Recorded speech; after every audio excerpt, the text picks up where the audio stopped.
Um,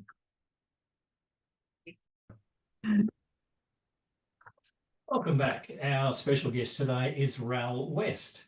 Ral lives in Sitka, Alaska. And she gave me a quick geography lesson to find out that it's really close down to Seattle. I'd never heard of Sitka, Alaska before this moment. So welcome, Ral. Thank you. And now today we're going to be looking at the top 5 tips for achieving business success while living your dream. But let me share a bit about Ral first before we get going. So she's the founder of Ral West Living the Dream and the creator of a course for entrepreneurs, Overcome Overwhelm, create a smooth running business with less stress. She's not your average entrepreneur. She's a seasoned professional who's been a business owner and manager for over 40 years. She has invaluable experience in scaling businesses and mastering the art of effective systemization. Ral honed her business acumen with real-life experience. She's a master at the practical implementation of business theories to create effective processes that transform businesses and multiply success. Respected in both the tourism industry and multifamily real estate circles, Ral is recognised for founding, scaling and selling successful businesses, authoring courses and contributing to various boards, while also being a philanthropist and dynamic speaker. So Ral, great to have you here with us. Let's get going. Tip number 1 for achieving business success while living your dream. What have you got? First of all, you have to organize your business so you can free up your time to work on your business instead of in it. You want to be the owner of your business and not the operator. And you need to learn how to duplicate yourself, which means teaching other people to do the kinds of things that you do so that you're free to work on developing strategy and growing the business. Duplicating yourself. I mean, my experience with most entrepreneurs is their skill is actually their passion for the product or service and the ability to sell that. How do you clone that passion? Well, I think you're going to clone the processes and the procedures to get other people to do the work that needs to be done, the handling of the business, communicating with customers, and getting the orders taken, depending on what kind of business you have, of course. And your passion is going to be carried through the culture of your business, and the culture is emanating from your own personal values and principles. And hopefully you can imbue that passion and the shared mission and vision with everyone on your team. So I'm curious, how do you share your vision and your values with other people? Is that a simple process? Can you document that in terms of your systemization? Yes, absolutely. You share it verbally, you share it in writing, you share it in every opportunity you have. Hopefully you have manuals for the people in your company, depending on the size of your business. It might be a real fat employee manual, or it might be just a few pages, but you're going to have like a mission statement or a value statement right up front. And you communicate that to everyone. It's particularly important to do it when you're onboarding any new team member, to make sure that they understand what your company stands for and what it is that you see as the value and the principles that guide your company. Very important. And you want to communicate it to your customers as well and to the community. So you just put it out there every chance you get. Okay, so all right, we've kind of told people we've cloned ourselves nicely. So we've got many duplicates of ourselves floating around. Let's move on. Hit us up. Tip number 2 for achieving business success while living your dream. You have to have systems. Those systems will give you leverage to accomplish more with less time. Now, some of the systems, I have an acronym called SIMPLE systems. It's standardization, instruction, manuals, policies, logistics, and efficiency. And you're going to develop, a set of procedures and step-by-step instructions for every process in your organization so that every team member knows exactly what it is that they need to do. And you don't need to be there looking over their shoulder to remind them how to get their job done correctly. And you're also going to apply leverage in other ways. Delegating is one way. Using automation is an important way. And now with AI, boy, that is so much easier to use automation than ever before. And education is another form of leverage, making sure that you have the education and making sure that your team is educated as well. And also take advantage of outsourcing opportunities. So there are maybe certain aspects of your business that another firm or subcontractor can do for you, whether it's bookkeeping or your social media management or other aspects of your business. Ral, I wonder, I recall reading a book once where the hypothesis was draw your organizational structure when you start, even if it's just you and you only, and then you eventually fill those spots and train people and so on. Would you hold to that theory? Is that accurate? Can you do it that way? Yes, yes, absolutely. We used to use the expression, you have to hat yourself. You put your marketing hat on or your finance hat, your operations hat, etc. When it's just you, you have to wear all the hats in the Yeah. business. So definitely make sure that you've got all of those roles outlined and make sure that someone is taking care of those roles. If it's you, then fine, then carve out the time for each of those roles. But perhaps you have a partner or perhaps you have a virtual assistant or some other kind of support staff, and then you give them their hats for what parts of the business they're going to take care of. But you really do have to have an outline for the comprehensive operation of your business, and don't just look at, I need to sell this product and I need to get it into the hands of the customers, because that's only part of it. There's many more aspects to running a successful business. And if you ignore one of them, I call it like having a six-legged stool. And if one of those stools is missing or is too short, you're going to wobble and your organization is not going to be strong. I like it. I like it. All right. Well, let's move on now to tip number 3. Okay. You have to build a winning team and culture to go along with that. We talked about that just a bit ago when we were talking about creating your vision and your guiding principles. So that culture is going to emanate from that vision and your values and your principles.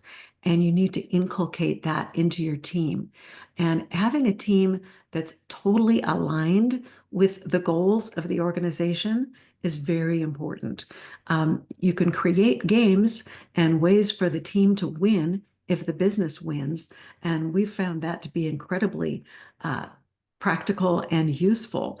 The team gets very excited when they get to have some like cash in their pocket when the business achieves its goals. And so you get everybody moving in the same direction. I kind of liken it to having the sled dogs who are pulling a dog sled like we have in Alaska. They'll pull in the same direction. It's much better than if they try to go off in other directions. It doesn't work out well at all. So, yeah. Okay, so you spoke about gamification there. How do you implement gamification? How do you implement that, as part of the... Okay. Well, one of the things that we did was that we established a goal, and it varied. We learned, and our system of creating these incentives morphed over time, but many times they were based on a goal for revenue or sales. And then when that goal was achieved, we had a pot of money that we would share with the entire team. And in some cases, we were so successful that we were able to provide them bonuses of like 25% of their annual salary. That was very exciting. They were able to put like a down payment on a house. They really got behind the company goals then. Yeah. So, Yeah. Okay, so talk about money. I mean, all the gurus of the modern world tell you don't use money as a motivator. And the problem with it is, you offer people 100,000 salary, and if they take it because of the salary, the next person offers them 105, they'll change jobs. So where is that fine line between those things? Well, I think that's where the culture comes in because in our case, we had everyone so enrolled and so in love with the product. and with what we were doing, that they wanted to stay with us. And we had many people staying with us for 20 years or more. And we made things fun. That's the other aspect of the culture, is this win-win environment, was that when we won, we celebrated. We celebrated really big. I mean, like, we would take people on overnight trips, weekend trips. One time the entire company went to Las Vegas for the night. I mean, this made it very fun to work with our organization. And it worked. And we had other little games too. I mean, sometimes it was maybe the goal was just so much sales for a particular week or month. And when we hit that, we would just hand out $100 bills at the staff meeting. And that got everybody really excited. But I agree with you. It's not always money that floats someone's boat. Sometimes it's more time off, or a title, or a parking space, or whatever it is. So you need to do a little bit of research to find out what it is that motivates the people on your team. Excellent. Well, let's move on now to the next tip, tip number 4. Okay. You must measure your performance data. You have to be able to track how you're doing. Like these incentive programs that I'm talking about don't work very well if you don't have your measurements in place. So you need to track sales, revenue. You can track things like, in our case, we had a business where we were operating air service between Alaska and Hawaii. And so we had reservations people taking bookings over the phone. So we were able to track what each person was able to do each day, the number of calls they took, the length of time on a call, how many of those calls resulted in revenue, that sort of thing. So there's lots of tracking that can go on within the organization, not just your overall revenue goals. If you have a company where you're producing product, you're going to track production cycles, and how quickly a product can be produced. You can track customer satisfaction, making sure that you get feedback from your customers to see how well you're doing. Sometimes that might be a rating system that's on some kind of online review platform, or it could be a survey that you give to your customers that let you know how you're doing. And other things like just making sure that you're delivering what you say you're delivering. These are all important pieces of data to let you know if you're on track, and you have to monitor them constantly. Okay, Ral. So we've gone through the first 4 tips for achieving business success while living your dream. Organizing your business, using systems, building a winning team and culture, and measuring performance, and having data-based management. Let's round that out now with tip number 5 for the 5 tips for achieving business success while living your dream. Yes, I saved the best for last. That is making sure you are delighting your customers. It's not enough just to satisfy your customers. You have to, create those raving fans that people talk about, and make sure you're absolutely delighting them. Particularly if your business relies on repeat customers, which most businesses do, and we all know that it costs a lot more to go out and get a new customer than to keep a customer and keep them happy. And you need to think about, the lifetime value of that customer. And the more you can do to make sure that you're delivering what that customer wants, again, going back to collecting your data and getting the feedback, and going out of your way to make sure that you've gone that extra mile to make them happy. And that is what will cement your success for the long term. And if you ignore that, you might be successful in the short term, but I doubt you'll be around for a long time. Well, I wonder if you can give me a simple example of how you would delight a customer. I get, meeting a customer's expectations, but I guess you've had lots of experience with this. What's a simple example that our listeners could latch onto, maybe? Well, there's one that I can draw from the business that we actually sold our business to Alaska Airlines several years ago after growing it to 8 digits in annual revenue. And this was a business that we started from nothing and just kept growing it out of our own pocket and with our own, blood, sweat, and tears.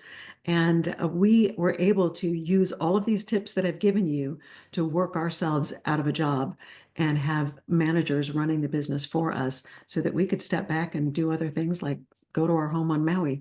And So one of the things that we did, and our team came up with some of these ideas, is like when we had a flight delay, which, it happens.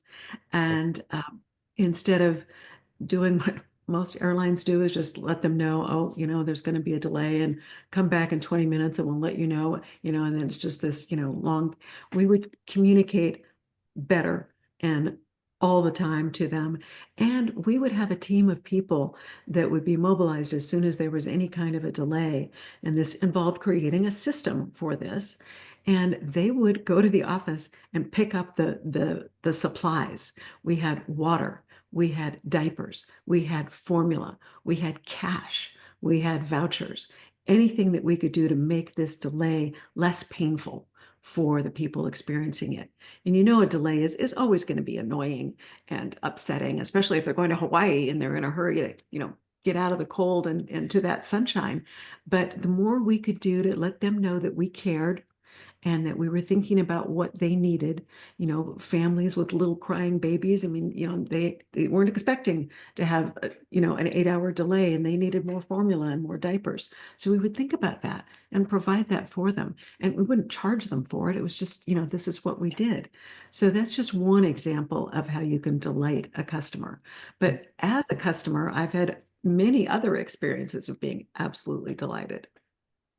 I love it. I was in central Queensland in a small regional airport a couple of months back, and our flight was delayed. And I went. It was one of our major carriers. I was flying with Qantas, Australia's national airline. I went to the desk and I said, "Look, we've been delayed a couple of hours. We're getting hungry. What are you going to do about lunch? Oh, you have to wait 3 hours before we can give you a food voucher, and we'll make an announcement when the vouchers are available." And I thought, "Yeah, kidding me." It was almost like I was asking for a small gold bar. All I wanted was to have a sandwich. Interesting. Yeah. And you were not delighted, were you? No, far from it. Slightly, grossly disappointed, but anyway. Okay. Yeah. Yeah. And it Well, really doesn't cost that much to just think about making people happy. yeah, and then when I went to spend the voucher at the only food outlet in that small regional airport, they said, "Oh, $10. The other airline does $8. Oh, this doesn't fit our system at all." Hello, what?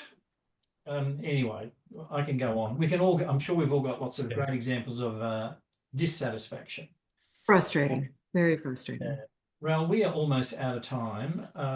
If our listeners would like to get in touch with you and learn more about what you do, what's the best way for them to do that? Well, I would love for them to go to LinkedIn. Ral West is my name on LinkedIn. And I have a weekly newsletter that they could subscribe to. And every newsletter is filled with tips like the ones that I've just given you. And they can learn more and more about how to operate a successful business. And then, of course, you can also go to my website, www.ralwest.com. Thank you very much, Ral, for joining us today from an area that's slightly colder than where we are at the moment, from Sitka in southeastern Alaska. Thank you very much for joining us and the time on the podcast today. Thank you to my co-host, Lindsay Adams from Brisbane, Australia. This is Rail Bricker from Perth, Western Australia, signing off for another edition of the Top 5 podcast.